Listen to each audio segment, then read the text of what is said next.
사회초년생분이 보내주신 사연 네. 한번 읽고 얘기를 같이 나눠보도록 하겠습니다. 지금 이분은 사회초년생이라서 또 중견기업 홍보팀으로 2년간 근무를 하면서 회사 홍보를 위한 간단하게 SNS 관리랑 판촉물 제작을 맡고 있다고 합니다. 회사의 잡다한, 아무래도 쓰레기 버리기, 커피 타기 또 약간 이런 것들이 아닐까 싶은데요.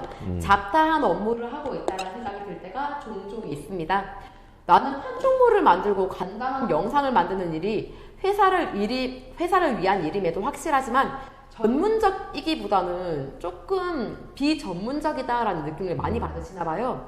그래서 이분은 본인한테 이 경력이, 지금까지 다닌 이 2년이라는 경력이 물 경력이 될까봐 퇴사가 정말로 고민이다라고 얘기를 해주셨는데요. 본인에게 기다리면은 더 큰 일을 줄까요? 아니면은 퇴사 후에 전문적으로 일을 할 수 있는 곳으로 가야 할까요? 라고 지금 자문을 조금 구하셨는데 강사님은 어떻게 생각하시나요? 일단은 제가 전직도 경영본부장 겸 인력개발팀장을 한 경력이 있으니까 저 카메라 볼까요? 예, 말씀 좀 드리면은 일단 뭐 경력사원 또는 이제 이 외부 노동시장으로 본다 그러면은 2년 경력은 경력으로 저희들이 인정하지 않는 출세입니다. 기본 한 직장에서 3년을 봐요. 3년 정도가 이제 일단은 경력으로 인정을 해주죠. 왜냐면 3년 미만, 그러니까 흔히 말하는 2년, 뭐 1년을 본다 그러면은 한번 여러분들 입장 바꿔 한번 생각해 보세요. 기업의 인사 담당자, 채용 담당자라고 그러면은 한 2년 근무가 나왔어요. 그럼 입사해서 이제 업무 적응하는데 보통 통상 한 3개월, 6개월 정도 걸리겠죠. 그리고 나 그만둘 거야 하고 땡 하고 그만두지 않을 거 아니에요. 그쵸. 그만두기 마음 먹기 시작한 지가 또 한 3개월, 6개월입니다. 그럼 이 앞뒤 한 3개월, 6개월 빼면은 실제 2년 경력 중에 1년 또 제대로 일을 안 했다는 이야기거든요. 그래서 1년 미만은 아예 저희들이 이제 경력 취급을 사실 안 하고요. 그리고 한 3년 정도 되면은 최소한 2년은 그 회사에서 그 업을 해봤다라고 이제 이 레퍼런스를 인정을 해주는데, 숫자적으로는 그렇겠죠. 일단은 평가를 한다 그러면. 그 다음에, 대한민국의 대기업이 0.01% 있습니다. 여러분들이 생각하는 그 순수하게 자기가 맡은 특수 업무만 하는 환경을 만들어주는 회사가 대한민국에 10,000개 중에 1개가 있단 말이에요. 그런 직장을 다니는 친구들이. 그럼 나머지 대한민국의 대다수의 99% 직장인들은 중소기업이나 중견기업, 자영업 창업하시는 분들일 건데, 뭐 직장을 다니시는 분들 중에는 거의 대다수가 중소, 중견기업 아니겠습니까? 맞습니다. 그러면은 동일한 업무를 하는 직원이 2명, 3명 있는 회사는 영업 직군을 빼고는 거의 없을 거예요. 없고, 또는 큰 회사에서는 이제 5명이 해야 될 일을 혼자서 하는 경우도 분명히 있을 거예요. 장단점이 있겠죠. 예를 들자면은 내가 A부터 A, B, C, D, E가 있으면은 특정 업무인 C만 해요. C만 한다고 그러면은 그 업무에 대해서만 숙달이 빨라질 수 있지만 반대로 A나 B나 D를 할 수 있는 기회는 또 그쵸. 없을 수 있죠. 반대로 그 대신에 이제 몰입할 수 있는 기회는 있을 거고, 반대로 중견기업에서는 이것저것 다 해볼 수 있는 경험이 있을 거라고 저는 생각하거든요. 이걸 이제 어떤 관점에서 볼 거냐, 내 마음대로 해서 내가 마음대로 할 수 있는 여건이 주어지는 건지, 아니면은 내가 의지가 부족해서 못하고 있는 건지 한번 보시고, 이 회사의 특징을 한번 보시기 바라요. 이쪽 분야에 내가 회사가 좀 커진다면은 성장 기로에 있는 회사인지, 뭐 젊은 친구니까 판단하셔가지고, 만약에 회사가 커진다면은 내가 하고 있는 이 일의 기능이 커질 건지, 적어지 이제 좀 이렇게 사이즈가 이제 이대로 유지될 것인지, 좀 확장될 건지를 좀 판단하셔가지고 기회 여부를 좀 판단하시는 게 좋을 것 같거든요. 저는 개인적으로. 그랬는데 보니까 희망적이지 않아요. 예를 들자면 회사가 뭐 사장님이 뭐 회사에 대한 비전도 없고, 뭐 사이즈를 키우고 싶은 욕심도 없고, 그리고 내 분야가 이 회사에서 크게 비중이 있는 영역도 아니고 이 분야를 키우려는 욕심이 없다라고 그러면은 전직을 고려해 볼 마음도 할 거고요. 단 저는 뭐 퇴사하기 전에 뭐 인사권을 가지신 분하고 대화를 한번 해보시면 어떨까? 사실은 제가 이렇고 좀 있는 상태인데 그만두겠습니다가 아니고 조금 이런 것들에 대해서 고민이 있습니다. 만약에 이렇게 좀 확장시키거나 개선을 해줄 수 있습니까? 라고 물어보고 여건상 힘들다라고 그러면 어때요, 여러분들? 이제 본격적으로 전직을 고민하셔야겠죠. 그런데 의외로 그렇게 이제 프로포즈를 했는데 윗분들이 또 네가 그런 생각을 하고 있었냐라고 어때요? 그런 근무 환경이나 어떤 여건들을 마련해 줄 수도 있거든요. 그래서 여기 딱 2년 됐다니까 사실은 좀 아깝지 않습니까? 2년 나름대로 이제 인간관계나 뭐 사람들하고 다 적응하셨을 건데 조금 1년만 더 다녀봐라.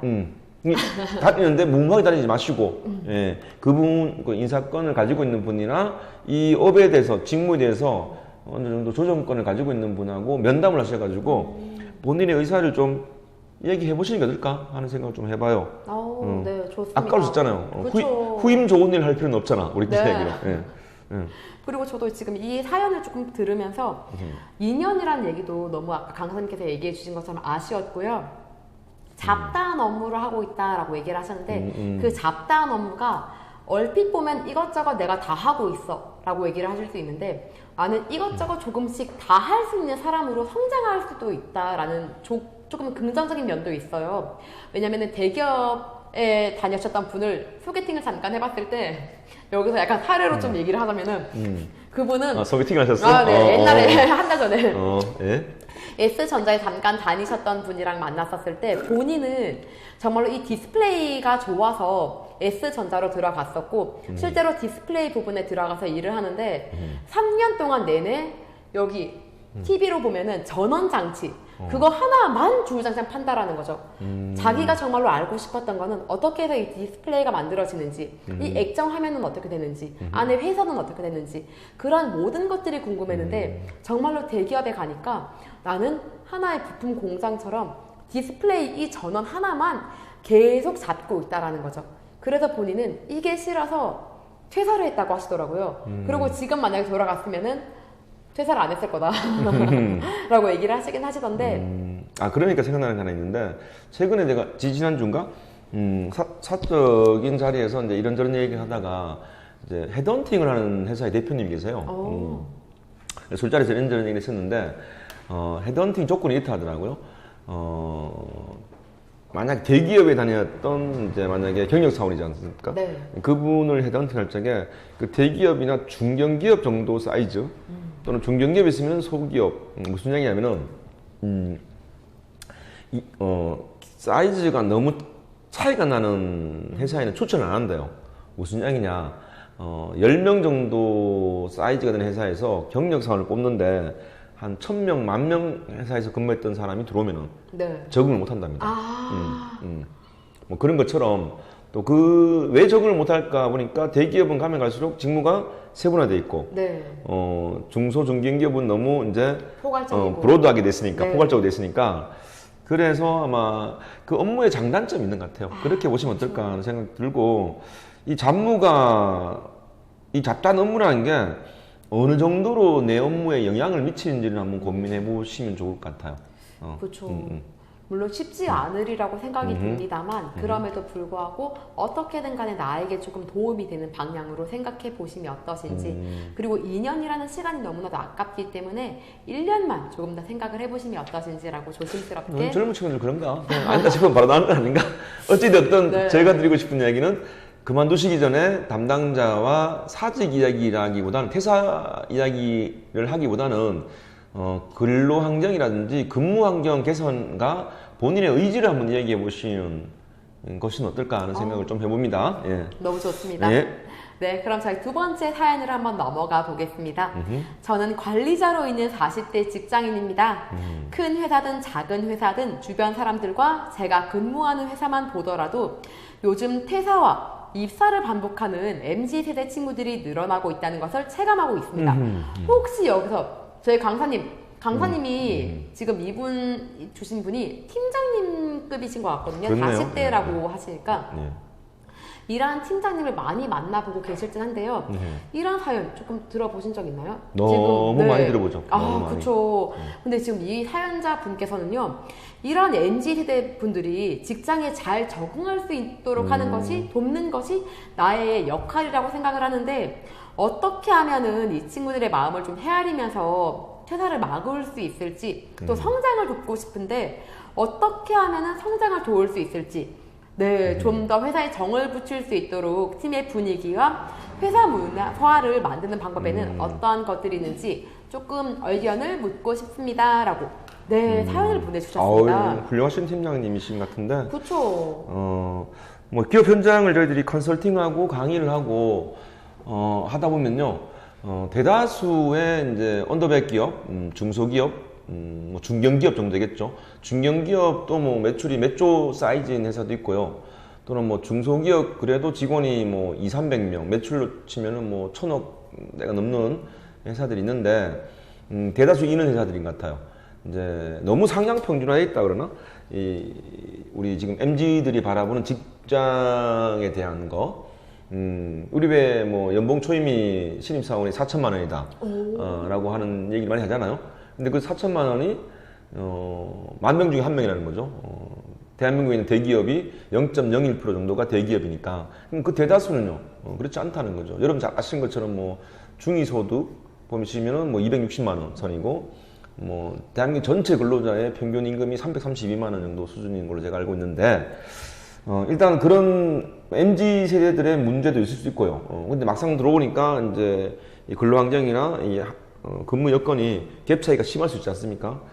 그 다음에 이제 그거는 이제 우리 중소중견기업에 있는 관리자분 입장에서는 불가항력적이지 않습니까? 어떻게 할 수 있는 방법이 없잖아요. 없는데, 자, 그러면은 그 외에 우리 중소중견기업들이 할 수 있는 게 뭐가 있을까? 좀 고민을 좀 해보시면 좋죠. 함께 지금 고민하고 있는 중인데, 저희들이 찾아낸 것들은 뭐 이런 것 같아요. 일단은 우리 이제 기존에 있는 직원들 입장에서, 구성원들 입장에서 문제점을 찾는다고 한다면은, 첫 번째가 저는 개인적으로 이제 문화의 문제인 것 같아요. 조직 문화. 아무래도 아직은 중소중견기업들이 가보면은 80년대, 70년대, 90년대, 뭐 70년대는 없겠습니다만은 네. 80년대, 90년대의 기업 문화가 많습니다. 무슨 이야기냐, 이 수직적인 기업 문화가 많죠. 외형적으로 뭐 수평적이다라고 이제 포장을 하셨는데, 들어가 보면은 대다수가 아직까지는 이제 수직적인, 좀 죄송스럽지만 건의주의적인 문화가, 건의라는 얘기가 아니고 건의주의적인 그런 의식. 아까 뭐 식당에서 먹었는데 임원 식판을 치워줘야 된다든지 뭐 이런 것들, 요즘은 대기업 가도 자기 식판 자기가 치웁니다, 임원들이. 이런 수평적 사고, 이런 것들이 조금 아직 형성이 덜 되어 있고요.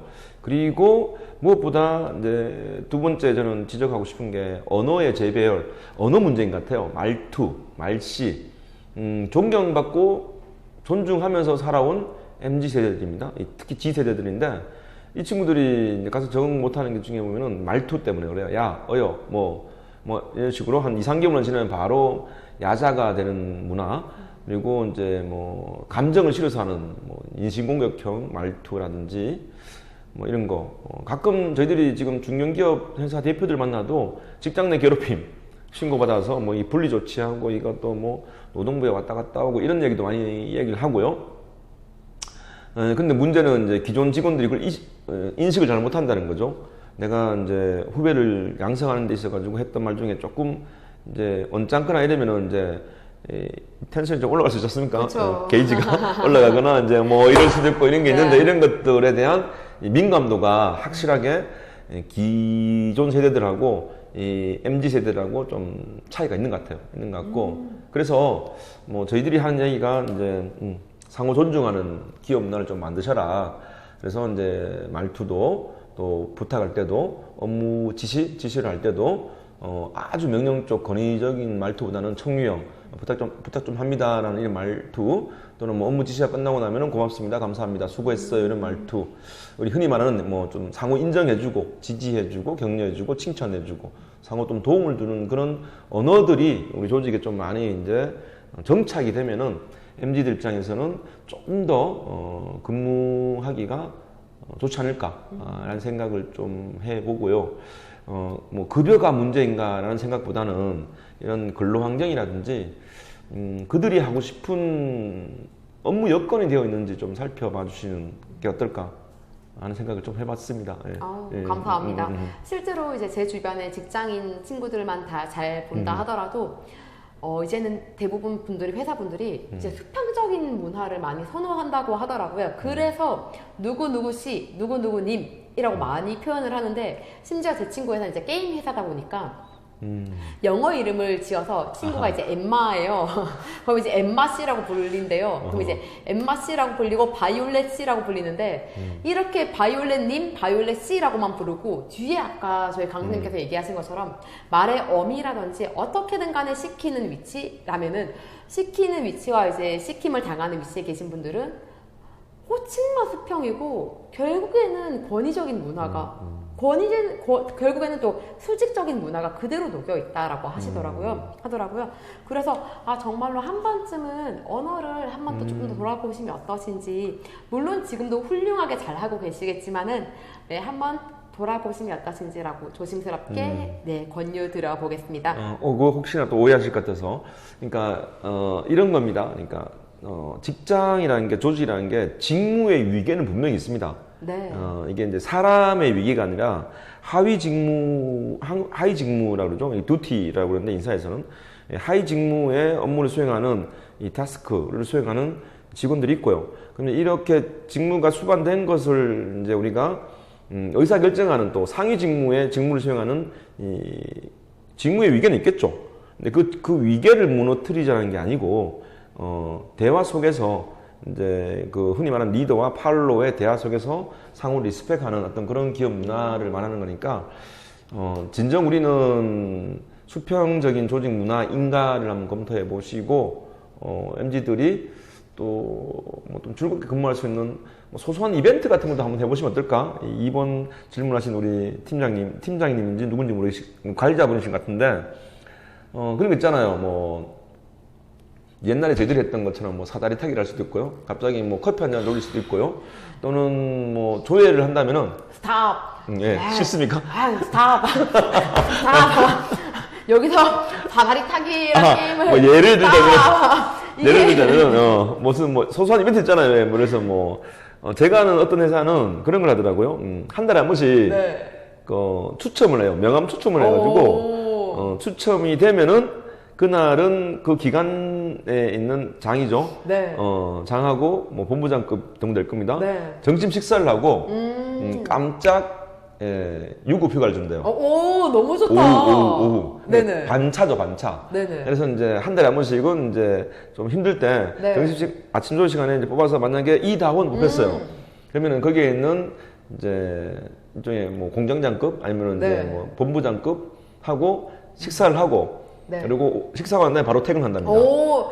근데 문제는 식사하는 건 싫어하고 반차 쓰는 건 좋아하고 뭐 그렇다고 하던데, 어찌됐든 뭐 그런 소소한 회사에서 비용이 많이 들지 않는 선에서 그런 뭐 이제 MZ들이 좀 즐기면서 일할 수 있는 그런 분위기도 한번 만들어 보시면 어떨까? 이것도 뭐 새로운 제안 정도로 보시면 될 것 같아요. 방금 아까 반차와 식사는 너무너무 좋았었는데요. 아니 이거 엠마 친구에서 회사 복지 중에 탁구장이 있고 이제 사다리 타기로 자꾸 커피를 사는 게 있대요. 커피 내기? 일주일에 한 번씩 한대요. 그게 너무 싫대요. 자, 여기서 중요한 것은 MZ들이 원하는 것. 네, 맞아요. 여러분들이 원하는 것. MZ들이 원하는 것. 신입사원이 만약에 커피를 8명이 다 뽑혔어요. 요즘에 커피값이 만만치 않다. 5,000원이면은 8명이면 4만 원이다. 네, 여러분 이런 것들도 조금 더 진지하게 한번 잘 생각해 보시고 진행해 보시면 어떠실까라고. 오케이. 네. 팀장님께 조그마한 팁이 되었길 바라며 저희 그럼 마지막 사연으로 한번 넘어가 보도록 하겠습니다.